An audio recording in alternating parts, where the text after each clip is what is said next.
It's-a me, a snug boy, back again with everyone's favorite and only YouTube channel. Now, I have this foreign friend from Italy. His name is Mario, and he has just turned 35 years old.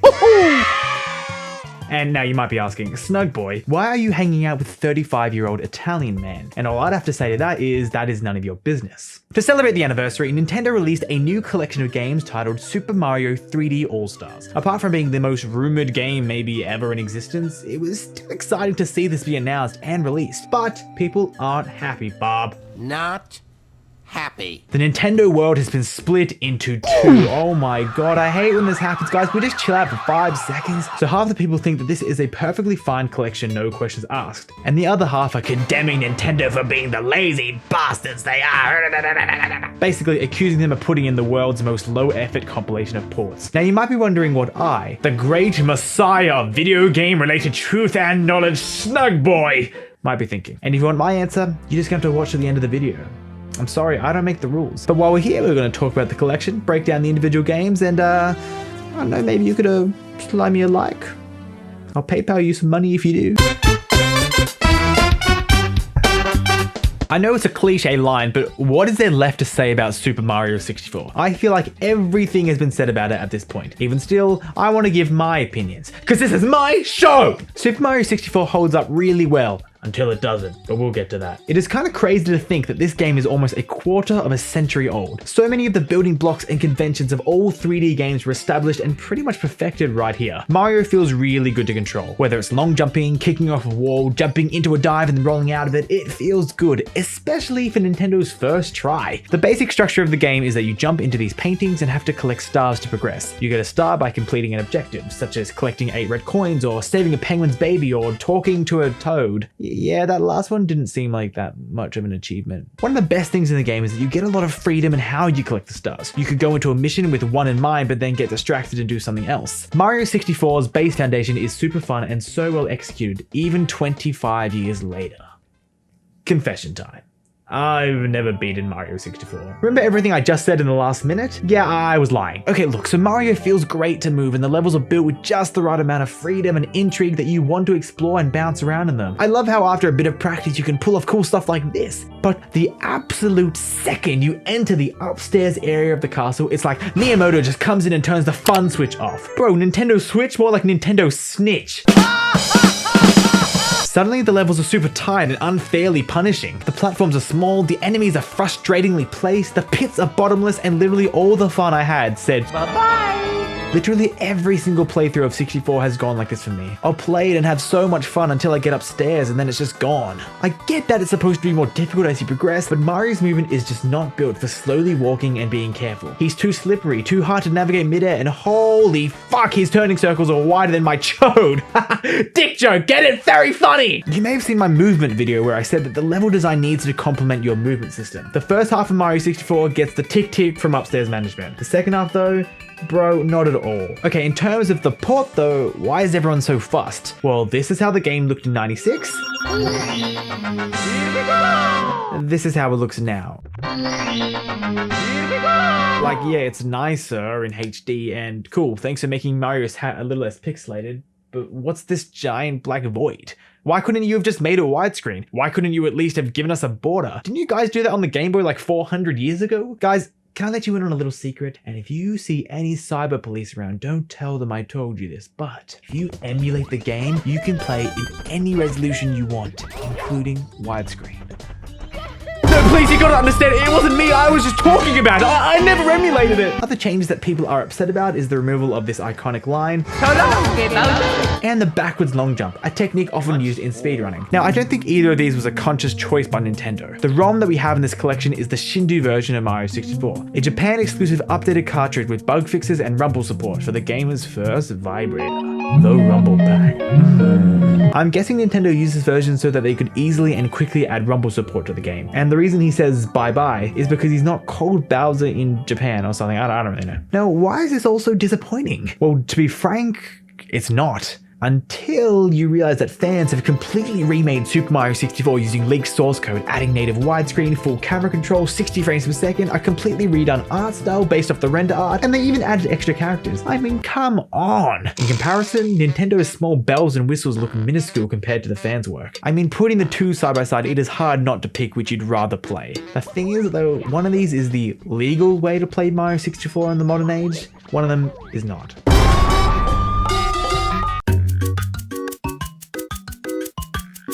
Hey guys, another confession. I haven't played that much of Super Mario Sunshine. Okay, it now may be becoming clear, but I've never been the hugest Mario fan. Don't get me wrong, I love the little guy, and I've played my fair share of his games, but it's always just a little bit, and then I get frustrated and I move on. Now trust me, I've wanted to play Sunshine heaps, but getting a GameCube and Sunshine in Australia on my puny 11-year-old pocket money wasn't happening anytime soon, and since I am on emulation probation, I wouldn't even think about emulating it. But even still, I was very keen to try out Sunshine in its collection because I think it's like this super weird anomaly in the franchise. It's just so bizarre. I mean, Mario 64 is like pure-hearted fun and joy. Super Mario Galaxy is super epic, but still has this undeniable Mario feeling. And I know they're often called bland and cookie cutter, but those new Super Mario games just feel like Mario, you know? Sunshine, on the other hand, always just felt different. The people look weird, the enemies are weird, the mechanics are weird. I mean, I cannot understand how they went from 64 to a water jetpack, bro. What? Going from jumping to using a portable garden hose isn't the logical evolution in my brain, but I don't know, Shigeru might just be a bit of a weird guy. But look, the setting is super cool, if very un-Mario. It's actually really nice to get away from the Mushroom Kingdom, and after the adventure that was 64, I think we deserve to go on a holiday.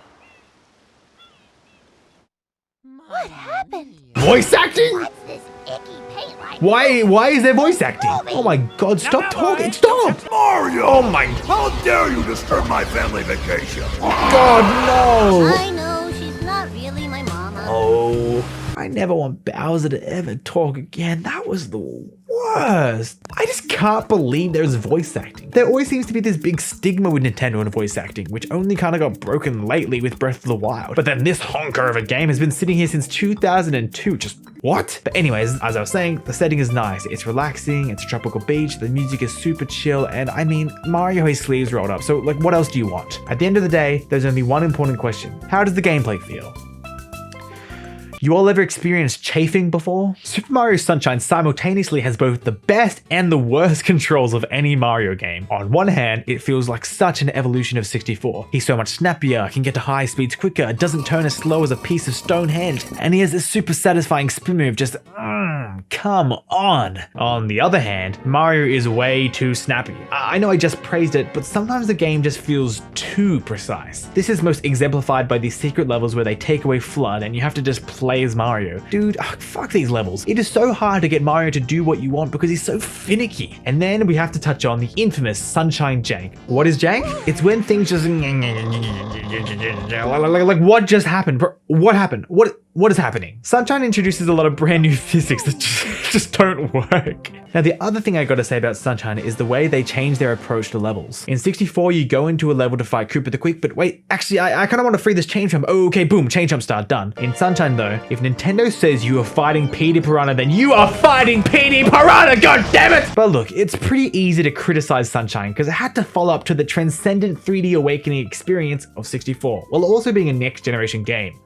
For the time. Sunshine actually does a lot of really cool things that I think need mentioning. Every level feels connected, unlike 64, with you being able to see other levels within different levels. Like, look, I'm in Rico Harbor and I can see the park. That is so cool. Also, the game has a really nice art style, especially the water. I mean, damn. Okay, so for this port, what did Nintendo do to disappoint? Well, they made the game in widescreen, so that's a nice change. Somebody else should take a note. And they improved textures again, like Mario's eyes, and they upscaled the anti-aliasing and cutscenes. They didn't quite catch everything though. Like rocketing underwater still displays a 4x3 filter that doesn't quite stretch the screen we have now.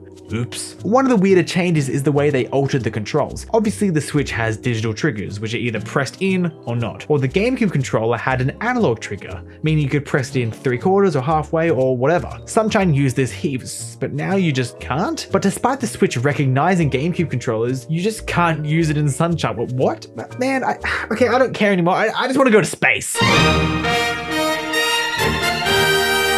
You guys ready for another confession? No, I've never played Super Mario Galaxy except for at a friend's house when he ran around in circles and jacked off in the observatory! This is the one game in the collection I was the most excited to play. While it has been nicer to see Mario 64 and Sunshine officially in HD, they still look like older games, you know what I mean? Super Mario Galaxy though always had this reputation for being a game that looked way too good to be on the Wii. So when you bring it to HD, holy shit! Look how pretty this looks, Jesus Christ! Hey guys, is it possible to have sex with a video game? I'm asking for a friend. Jokes aside, the game just looks incredible in HD. Now this was the first Mario game to use orchestrally recorded music, something I think that was long overdue, but oh my god, it is so good. From the first time you hear Good Day Galaxy,